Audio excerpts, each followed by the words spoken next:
好来，乡亲啊，回头来看昨下晡，南部反空有大游行，为高雄的前镇来出发。讲看到政府面对着空气的污染，拢是安尼无要无紧，真火大，所以民众就提这个碗盘鼎话啊，加州溪头大力讲，要甲政府讲好请，嘛来督促着政府爱对中共、对兴达电厂的空污提出着解决的方案，幸好南部人清气的好空气。 当顶生活摕来伫卡，唔是要食中昼饭，是要卡请政府，希望有清气的好空气。垃圾空气伤害到民众的肺，挂嘴暗压看板，决定行上街路抗议。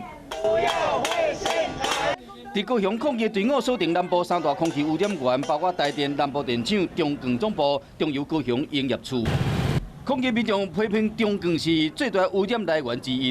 中钢的 PM2.5的排放哦，比高雄的第2名，因为中钢第1名，第2名加到第50名的总量还不如中钢。敲醒我们的政府，我有资格要求政府保护我的小孩。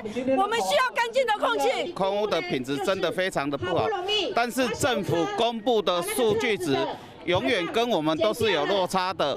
改善空气，地方政府的角色真要紧。高雄市环保局强调讲会继续监督。他们也提出了5项的这个诉求，其实这5项诉求跟我们高雄市环保局过去这几年在执行的政策方向其实是一致的。